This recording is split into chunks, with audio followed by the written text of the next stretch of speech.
శ్రీమాత్రే నమః. ప్రేక్షకులకి ఆ లలితాంబిక అమ్మవారి యొక్క అనుగ్రహం పరిపూర్ణంగా కలగాలని మనస్ఫూర్తిగా కోరుకుంటూ మనం ఈరోజు చెప్పుకోబోయేటువంటి గ్రహ సంబంధించినటువంటి విషయాలు ఏమిటి అని చెప్పి చూసుకున్నట్లయితే మనకి ఫిబ్రవరి 6వ తేదీ నుంచి జూన్ 2వ తేదీ వరకు కుజుని యొక్క సంచారం. ప్రత్యేకంగా కుజుడు ఫిబ్రవరి 6 నుంచి దాదాపుగా 40 రోజులు అంటే మార్చి 16వ తేదీ వరకు ఉచ్చస్థితిలో ఉంటాడు. అయితే ఇక్కడ ఏమిటంటే రవితో కలిసి ఉంటున్నాడు ఇక్కడ. దాని తర్వాత కుంభరాశిలోకి ప్రవేశించి మరొక 40 రోజులు, దాని తర్వాత మీనంలోకి ప్రవేశించి ఒక 40 రోజులు చిల్లర, ఇలా మొత్తం మీద జూన్ 2వ తేదీ వరకు ఒక 40 రోజులు మకరంలో ఉచ్చస్థితిలోని, మరొక 40 రోజులు చిల్లర కుంభంలోని, మరొక 40 రోజులు చిల్లర దాదాపుగా మీనంలో. అంటే ఎందుకంటే అన్ని రాసులు తిరుగుతుంటాడు కదా, ఎందుకు మీరు ప్రత్యేకంగా కుంభంలో మీనంలో దాని గురించి ప్రత్యేకంగా చెప్తున్నారు అంటే, ఎప్పుడైనా ఏదైనా ఒక గ్రహం తను ఉన్న స్థితి నుంచి, తనున్న రాశి నుంచి ఏ రాసుల్లోకి ఎంటర్ అవుతూ ఏ గ్రహాలతో కలుస్తున్నప్పుడు ఎటువంటి పరిస్థితులు వస్తుంటాయి, అది జన్మ జాతక చక్రరీత్యా ఆ యొక్క లగ్నము లేదా రాసుల వారికి ఎటువంటి వస్తాయి, అదేవిధంగా గోచారంలో గ్రహాల యొక్క స్థితి ఎప్పుడైనా విరుద్ధమైనటువంటి రెండు గ్రహాలు కలుస్తున్నప్పుడు ఎటువంటి ఫలితాలు వస్తాయనేటువంటిది మనకి మైథుని జ్యోతిష్యము అనేటువంటి దాంట్లో చెప్పబడింది. కాబట్టి ఈ కాంబినేషన్ ఏదైతే ఉందో, ఈ రెండు గ్రహాలు ఈ విరుద్ధమైనటువంటి ఎనర్జీస్ ఎప్పుడైతే కలుస్తాయో ఇవి భౌగోళికంగా ఎటువంటి పరిస్థితులను తెచ్చిపెడతాయనేటువంటిది కూడా ఆఖరిలో చెప్తాను. అయితే ముందుగా ఈ 12 లగ్నాల వారు లేదా రాసుల వారికి ఏ విషయాల పట్ల జాగ్రత్త వహించాలి, ఏ పరిహార మార్గం చేసుకోవాలి, ఏ విషయాల పట్ల మంచి ఫలితాలు ఉంటాయి అనేటువంటి విషయాలు ఇప్పుడు మనం తెలుసుకుందాం. మీన లగ్నము, మీనరాశి. మీనం వారికి కనుక చూసుకున్నట్లయితే ఇక్కడ రాశిలో రాహు యొక్క సంచారం జరుగుతుంది. సహజంగా మీకు ఈ రాశిలో రాహు అనేటువంటిది మీకు విదేశీ యోగాలను ఇస్తుంది, అందులో ఎటువంటి సందేహం లేదు. కాకపోతే సప్తమంలో కేతు సంచారం జరుగుతున్నందుకు పార్ట్నర్స్ రిలేటెడ్ సంబంధించిన విషయంలో, పార్ట్నర్షిప్స్ రిలేటెడ్ సంబంధించినటువంటి విషయంలో కొంతవరకు ఈ స్ట్రెస్ అనేటువంటిది ఇస్తూ ఉంటుంది. అంటే వివాహ నిర్ణయాలు కానివ్వండి, ఈ పార్ట్నర్షిప్స్ రిలేటెడ్ సంబంధించినటువంటి అంశాల్లో కానివ్వండి, కొంచెం స్ట్రెస్ ఇస్తుంది. అయితే ఇక్కడ మనం కుజుడు గురించి మాట్లాడుకుంటున్నాం కాబట్టి రెండవ నెల 6వ తేదీ 2వ నెల నుంచి ఒక 10 రోజులు కుజరవులు కలిసి ఉంటారు. ఇక్కడ మీన రాశికి లాభస్థానంలో. దీనివల్ల గవర్నమెంట్ నుంచి చేసే కాంట్రాక్ట్స్, గవర్నమెంట్ రిలేటెడ్ సంబంధించిన అంశాలలో లాభాన్ని ఇస్తుంది ఇక్కడ. కాకపోతే ఆ లాభం పొందేటువంటి విషయంలో కొంత గవర్నమెంట్ వ్యక్తులతో చిన్న చిన్న వాగ్వివాదాలు కానివ్వండి, కొంత వాళ్ళ వల్ల కొంత స్ట్రెస్ కానివ్వండి ఇస్తూ ఉంటుంది. అయితే ఎప్పుడైతే ఈ 40 రోజులు అయిపోయిన తర్వాత ఈ కుజుడు కుంభంలోకి ప్రవేశిస్తాడు, మీ రాశికి 12వ స్థానంలో, మీన రాశి వారికి. ఇక్కడ ఎప్పటి నుంచి అని చెప్పి చూసుకున్నట్లయితే దాదాపుగా మార్చ్ 16వ తేదీ నుంచి ఏప్రిల్ 24వ తేదీ వరకు ఉండే ఈ గ్రహస్థితి ఏదైతే ఉందో, ఇక్కడ మాత్రం మీరు ఇన్వెస్ట్మెంట్స్ చేసేటప్పుడు తండ్రి గారి ఆస్తికి సంబంధించిన విషయంలోని, విదేశాలకు వెళ్ళేటువంటి అంశాల్లోని కొంచెం జాగ్రత్తగా చూసి నిర్ణయాలు తీసుకోవాలి. మరి ఇక్కడ కలిగేటువంటి లాభాలు ఏమిటండి అని చెప్పి చూసుకున్నట్లయితే, ఇక్కడ మీకు గవర్నమెంట్ ఉద్యోగాల కోసం ప్రయత్నం చేసేటువంటి వారికి యోగ్యవంతంగా, అందులో ముఖ్యంగా బ్యాంకింగ్ సెక్టార్స్లో ఉద్యోగాల కోసం ప్రయత్నం చేసేటువంటి వారికి యోగ్యవంతంగా ఇస్తాడు.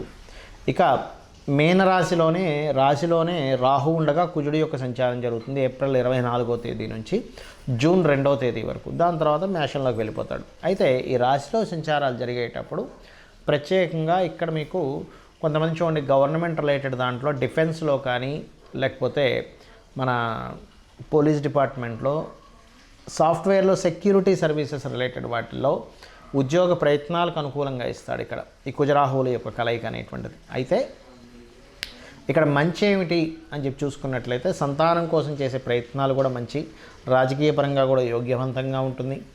అయితే మీరు తీసుకోవాల్సిన ముఖ్యమైనటువంటి జాగ్రత్త, ఇక్కడ మీన రాశిలోనే రాహుపై కుజుడు వస్తున్నాడు కాబట్టి కొంతవరకు ఏదో జరిగిపోతుందేమో అనేటువంటి భ్రమ కాస్త పెరుగుతూ ఉంటుంది.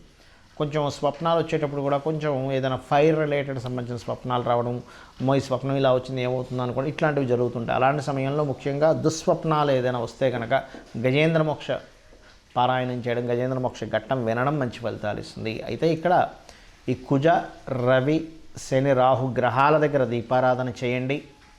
పితృదేవతలకి వీలున్నప్పుడల్లా, అంటే అమావాస్యలు వచ్చినప్పుడు ఖచ్చితంగా మీరు స్వయం పాకం ఇవ్వండి. వీలున్నప్పుడల్లా కూడా పితృదేవతల పేరు మీద ఏదైనా ఒక తీపి పదార్థాన్ని ఇవ్వండి, వాళ్ళకి సమర్పిస్తూ ఉండండి. అన్ని విధాలా మీకు బాగుండడం జరుగుతుంది. మరి ఈ కుజ రాహు లేదా కుజ శని, కుజుడు ఎగ్జాల్టెడ్, ఈ పొజిషన్స్ వల్ల భౌగోళికంగా కలిగేటువంటి ఫలితాలు ఏమిటి? కుజుడు కనుక ముఖ్యంగా మనకి ఫిబ్రవరి 6వ తేదీ నుంచి ఎప్పుడైతే రాజులకి కారకుడైన రవితో కనెక్ట్ అయ్యాడో, దీంతోపాటు సంక్రాంతి పురుషుడు అంటారు, మనం సంక్రాంతికి చెప్పుకున్నాం. ఆ సంక్రాంతి పురుషుడు యొక్క లక్షణాల్లో కూడా ఏం కనబడింది మనకు అక్కడ? రాజుల మధ్యన యుద్ధము, రాజుల మధ్యన యుద్ధ వాతావరణము. అదేవిధంగా కొన్ని చూడండి, మనం చూస్తూ ఉంటాం, కొన్ని గొడవలు జరుగుతున్నాయండి లోకంలో, కొన్ని అల్లర్లు జరుగుతున్నాయి. అంటే ఏమిటి? ఎవరికి కారకుడు? కుజుడు దేనికి కారకుడు? అల్లర్లకి, గొడవలకి, అదేవిధంగా ఇట్లాంటి వాటికి కారకుడు. కాబట్టి ఈ అల్లర్లు, గొడవలు జరగడానికి జూన్ 2వ తేదీ వరకు ఈ కుజుడి యొక్క ప్రయాణం ఏదైతే ఉందో మకరం నుంచి, ముఖ్యంగా మకరంలో ఎంటర్ అయినప్పుడు ఏంటి, ఫిబ్రవరి 6 నుంచి కొంచెం మనకి భూకంపం వచ్చింది, మరలా ఇంకోసారి భూకంపం రావడానికి ఛాన్సెస్ ఎక్కువగా ఉంటాయి. బికాజ్ ఆఫ్ భూతత్వ రాశుల్లో 2 ఫైరీ ప్లానెట్స్ జరిగినప్పుడు భూకంపాలు, అగ్ని ప్రమాద సంబంధించిన, అంటే ఏంటి, ఎక్కడైనా కొంచెం మనం ఎక్కువగా క్రౌడ్ ఉంది, అక్కడ ఏదైనా అగ్ని ప్రమాదానికి సంబంధించిన జాగ్రత్తలు తీసుకోవాలని అర్థం. మనకి జ్యోతిష్ శాస్త్రంలో ముండెన్ ఆస్ట్రాలజీలు ఇవన్నీ ఎందుకు చెప్తారంటే, ఈ యొక్క కండిషన్, ఈ గ్రహాల యొక్క స్థితి ఇలా ఉంది కాబట్టి ఆ ఎనర్జీ ఎక్కువగా ఉంటుంది. గ్రహాలు ఏవైతే 2 గ్రహాలు కలుస్తాయో ఆ ఎనర్జీ ఎక్కువగా ఫామ్ అవుతుంది యూనివర్స్లో. ఎక్కువగా ఫామ్ అయినప్పుడు ఆ ఎనర్జీతో జాగ్రత్తగా ఉండాలి. ఆ ఎనర్జీ మంచి చేస్తుంది, ఇబ్బంది ఉంటుంది. కాబట్టి పర్టికులర్గా ఫిబ్రవరి 6వ తేదీ నుంచి 40 రోజుల పాటు, అంటే మార్చి 16వ తేదీ వరకు భూమికి సంబంధించిన విషయంలోని, రాజులకు సంబంధించిన విషయంలోని కొంచెం, అంటే ఈ భూకంపాలు కావచ్చు, రాజులకు సంబంధించిన విషయం అంటే గొడవలు కావచ్చు, యుద్ధ సంబంధంగా ఆలోచనలు కలగడం కావచ్చు, ఇవి ఎక్కువగా ఇస్తూ ఉంటుంది ప్రత్యేకంగా. దానికంటే ముందు ఇచ్చినా సరే మనం ఆశ్చర్యపోవాల్సిన పని లేదు. ఎందుకంటే దాన్ని గ్రహాలు ధనుస్సు రాశిలో 15 డిగ్రీలు ఎంటర్ అయిపోయిన తర్వాత వెంటనే దాని రిజల్ట్ ఇవ్వడం కూడా స్టార్ట్ అవుతుంది. కాబట్టి అది. అదేవిధంగా మరి ఈ కుంభరాశిలో కూడా కుజుడు ప్రవేశిస్తున్నాడు శని దగ్గరికి. ఇక్కడ కూడా ఏంటంటే శని కుజులు ఇద్దరు కూడా విరుద్ధమైనటువంటి గ్రహ సంబంధం కాబట్టి కొద్దిగా ఈ నిగూఢంగా కొన్ని మనకు చూడండి, మనం ఒక్కోసారి వింటూ ఉంటాం, ఏమంటే నిగూఢంగా సంథింగ్ వాళ్ళు ఒక ప్లాన్ చేశారు, అక్కడేదో బయటకు సంబంధించిన కొన్ని దేశాల వాళ్ళు ఇట్లా ప్లాన్ చేసి నిగూఢంగా కొన్ని బ్లాస్టులు చేశారు. మనకు చూడండి, జల సంబంధించినటువంటి వాటిల్లో బ్లాస్టులు చేస్తూ ఉంటారు చూసారా. లేకపోతే ప్రకృతి వైపరీత్యంగా కూడా కొన్ని జల సంబంధమైన ప్రదేశాల్లో కూడా కొన్ని బ్లాస్టులు అవ్వడం లాంటివి చూస్తూ ఉంటాం. అది మనకి లావాలు, సముద్ర గర్భంలో లావాలు పొంగడం కావచ్చు, సముద్ర గర్భంలో జరిగేటువంటి కొన్ని. ఎందుకంటే ఇక్కడ కుంభం అనేటువంటిది ఏమిటంటే కుండ, లోతైనటువంటి విషయాలు, జల సంబంధించినటువంటి విషయాలను చెప్తూ ఉంటుంది. అక్కడ కుజుడు ప్రవేశం అవడం వల్ల ఇటువంటి ఫలితాలు వస్తూ ఉంటాయి. అలాగే మీనరాశిలో ఎప్పుడైతే రాహువు కూడా సంచరిస్తుంటాడో అక్కడ బుధుడు ఉన్నాడు. బుధుడు రాహుతో పాటు కుజుడు ఎప్పుడైతే నీచ స్థానంలో ఉండేటువంటి బుధుడితో కుజుడు సంబంధం కలిగిందో కమ్యూనికేషన్ రిలేటెడ్ సంబంధించిన వాటి మీద కూడా దాని ప్రభావం ఉంటుంది. బుధుడు కమ్యూనికేషన్స్ కారకుడు. నీచబడినటువంటి కుజుడితో సంబంధం కలిగింది, రాహుతో సంబంధం కలిగింది. అప్పుడు ఏమవుతుంది, కమ్యూనికేషన్ రంగాల మీద వాటి మీద దాని ప్రభావం చూపిస్తుంది. ముఖ్యంగా 40 రోజులు చెప్పుకుంటాం కదా, ఆఖరి 40 రోజులు ఈ యొక్క ప్రభావం అనేటువంటిది పడుతుంది. ఆ యొక్క ప్రభావం 2 జూన్ వరకు ఉంటుంది. కాబట్టి ఏమిటి, మీరందరూ కూడా ఈ కమ్యూనికేషన్ రిలేటెడ్ సంబంధించిన విషయాల్లోని, ఎక్కడికైనా క్రౌడ్ ఎక్కువగా వెళ్ళేటువంటి ప్రదేశాల్లోని, అదేవిధంగా కొన్నిసార్లు చూడండి, మనకి చిన్న విషయాల వల్ల మనకి ఆరోగ్య సంబంధించిన విషయంలో మనకు మొన్న కరోనా లాంటిది ఎట్లాంటిదో అలాంటిది ఏదైనా చిన్న వైరస్ల వల్ల ఇబ్బంది రావడం, ఇట్లాంటి వాటికి ప్రభావం చూపిస్తూ ఉంటుంది ఈ కుజరాహుల యొక్క ప్రభావం. కానీ కుజశనులు ముఖ్యంగా ఏంటంటే అల్లర్లు అవ్వడానికి, గొడవలు అవ్వడానికి, రాజకీయ నాయకుల మధ్యన గొడవలకి, రాజకీయ పరంగా జరిగేటువంటి ఎలక్షన్స్లో అనేకమైనటువంటి డ్రాస్టిక్ చేంజెస్కి, కొన్ని యుద్ధ సంబంధించిన విషయాలకి, ఇట్లాంటి వాటికి దీని ప్రభావం చూపిస్తుంది. కాబట్టి అందరూ కూడా, ఎందుకంటే బయట వాతావరణం ఎలా ఉన్నా కూడా మనం సేఫ్గా ఉండాలి. కాబట్టి మీరందరికీ నేను చెప్పేది ఒకటే, చండీ పారాయణం రోజు చేయండి, చండీ రోజు వినండి. చక్కగా చండీకి సంబంధించినటువంటి మనకి ఇంట్లో ప్లే చేయండి. అలా ప్లే చేస్తూ మీ పనులు మీరు చేసుకోండి. ఆటోమేటిక్గా ఆ ఇంట్లో ఆ తరంగాలు ఎప్పుడైతే మన చుట్టూ తిరుగుతూ ఉంటాయో ఇంట్లో ఒక్కరికి కూడా ఎటువంటి హాని కలగకుండా ఉంటుంది ఒకటి.